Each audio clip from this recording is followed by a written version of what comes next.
Honorable deuxième vice-président de l'Assemblée nationale, honorables députés,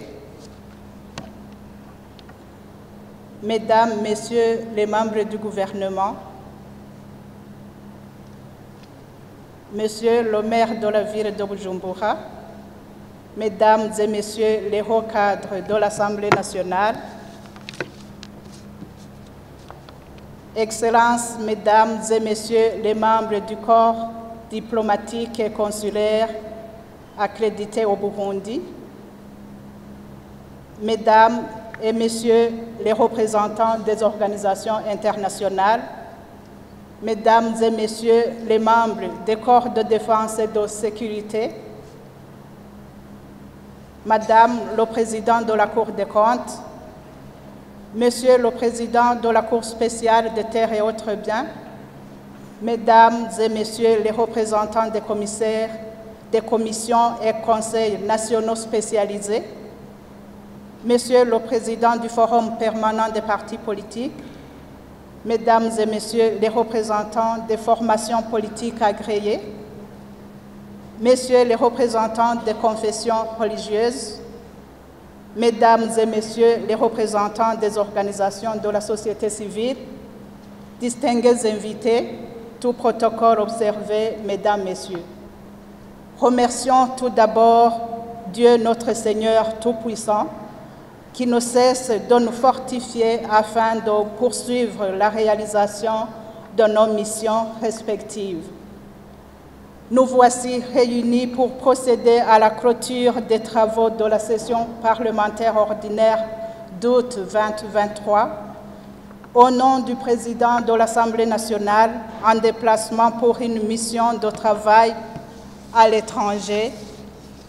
et en notre nom propre. Permettez-nous de vous souhaiter la bienvenue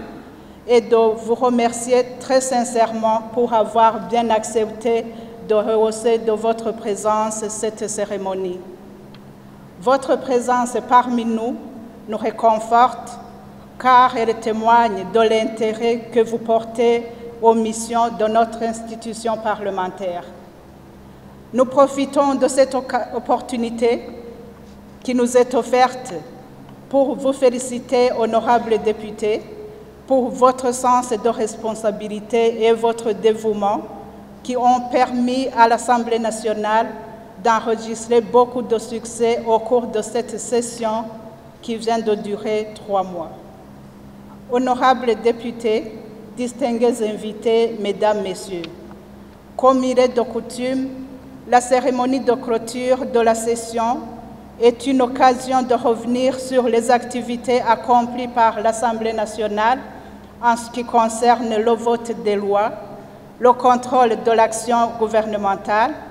la représentation du peuple et la diplomatie parlementaire. S'agissant du vote des lois, l'Assemblée nationale a analysé et adopté les projets de loi suivants. Le projet de loi portant ratification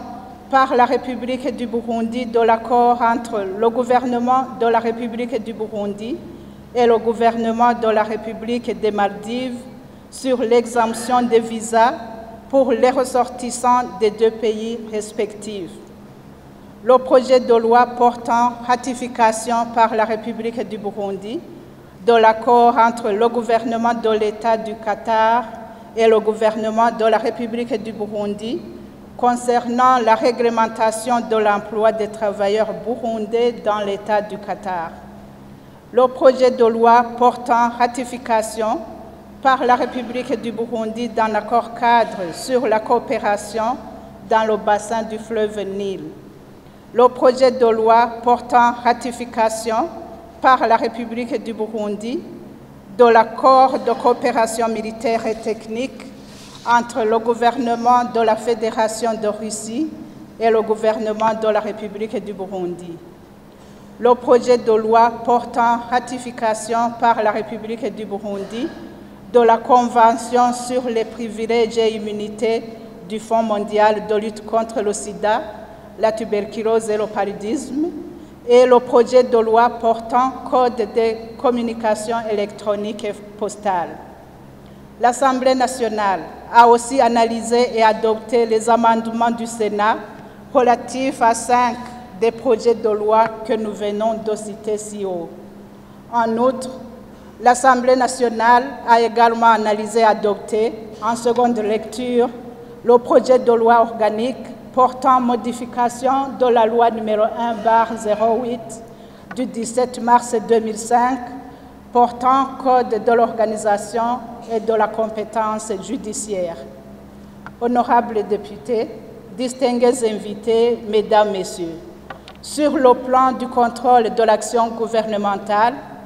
l'Assemblée nationale a reçu en séance plénière les réponses aux questions orales avec débat adressées aux membres du gouvernement. Ainsi,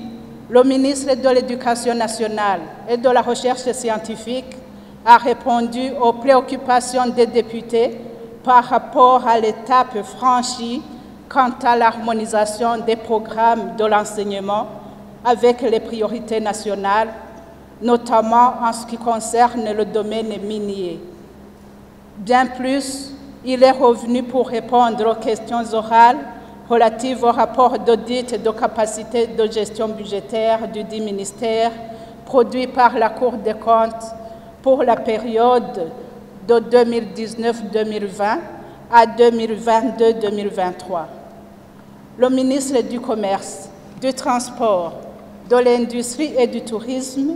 a aussi répondu aux questions orales relatives à la pénurie et à la flambée des prix des produits de première nécessité tels que le sucre, le carburant, le ciment et j'en passe. Le ministre de la Santé publique et de la lutte contre le sida est venu donner des éclaircissements sur les rapports définitifs d'audit de performance des hôpitaux de Muyinga, Muramvya, Cibitoke, Rumonge, produits par la Cour des comptes en janvier 2023, de même que sur la fuite des cerveaux des médecins burundais. Le ministre de l'Intérieur, du Développement communautaire et de la Sécurité publique, quant à lui, est venu répondre aux questions des députés en rapport avec le rapport définitif d'audit de la performance de la commune Giheta, produit par la Cour des comptes en janvier 2023. Le ministre de l'Environnement, de l'Agriculture et de l'Élevage, de son côté, est venu donner des éclaircissements sur le rapport d'audit de capacité de gestion budgétaire du dit ministère, produit par la Cour des comptes pour la période de 2019 à 2020 et de 2022 à 2023. Le ministre des Finances, du Budget et de la Planification économique est venu lui aussi répondre aux questions des honorables députés sur le rapport de performance et d'exécution budgétaire pour le deuxième et le troisième trimestre, exercice 2022-2023, produit par la Cour des comptes. En outre, 2 commissions permanentes de l'Assemblée nationale, l'une ayant dans ses attributions l'agriculture et l'autre les affaires sociales, ont initié une descente à mairie de Bujumbura. L'objectif était d'évaluer que la loi portant Système national de normalisation, métrologie, assurance de la qualité et essai, ainsi que celle portant réglementation de l'exercice de la pharmacie et du médicament à usage humain sont mises en application. Enfin, 4 nouveaux membres du gouvernement, nouvellement nommés, ont prêté serment devant son Excellence, Monsieur le Président de la République du Burundi et le Parlement réuni en congrès, ici à l'hémicycle de Kigobe. Par ailleurs,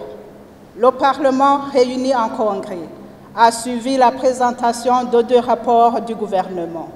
L'un était relatif à la mise en œuvre du plan d'action du gouvernement pour le 2e semestre de l'exercice budgétaire 2022-2023, tandis que l'autre était relatif aux principales actions du plan de travail et budget annuel du gouvernement, exercice 2023-2024. De plus, Le Parlement s'est réuni en congrès pour suivre la présentation du rapport d'étape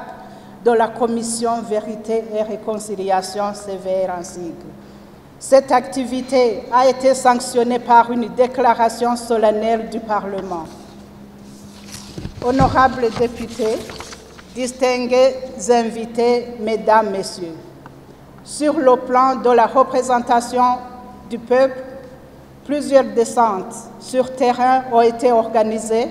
dans l'objectif d'écouter et de soutenir la population dans ses activités quotidiennes. Les membres du bureau de l'Assemblée nationale se sont rendus dans les provinces de Bubanza, Bujumbura, la mairie de Bujumbura, Cankuzo, Cibitoke, Kayanza, Karusi, Kirundo et Muramvya. En leur compagnie, différentes activités ont été organisées durant les travaux de développement communautaire.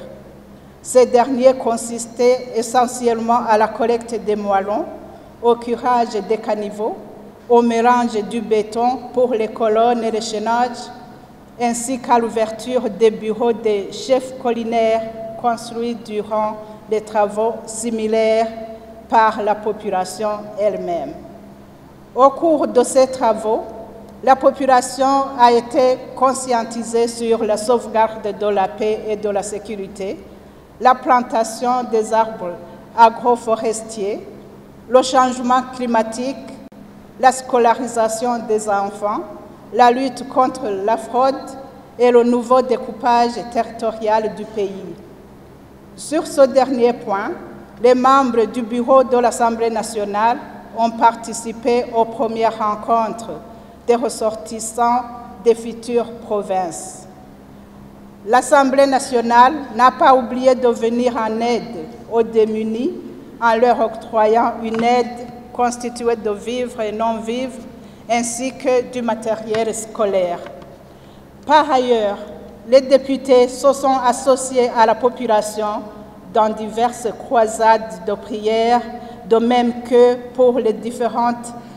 célébrations nationales. Ici, on peut citer la commémoration du 62e anniversaire de l'assassinat du prince Louis Rwagasore, héros de l'indépendance du Burundi, la commémoration du 30e anniversaire de l'assassinat du héros de la démocratie, le président Melchior Ndadaye, la journée de la solidarité locale, la fête communale, ainsi que le festival national de la culture. Les membres de la société coopérative des députés et du personnel de l'Assemblée nationale,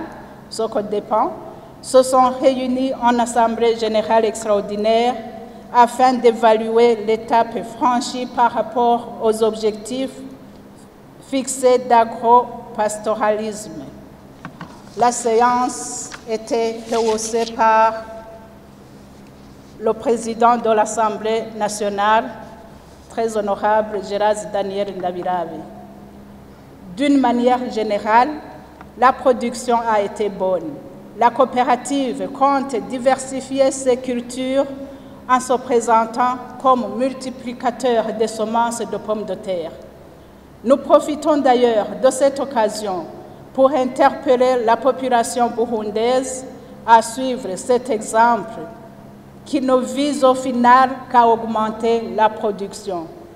Le bureau de l'Assemblée nationale a également animé une réunion d'information sur la nouvelle structure administrative de cette institution à l'endroit du personnel. Sur le plan de la coopération interparlementaire,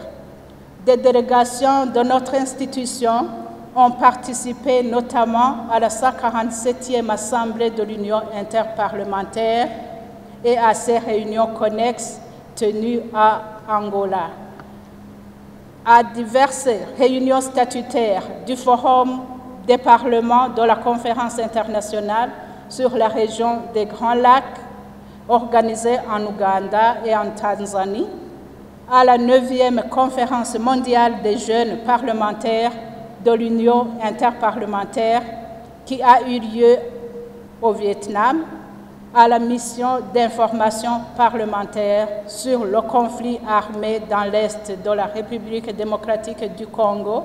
organisée au Rwanda, et à des conférences parlementaires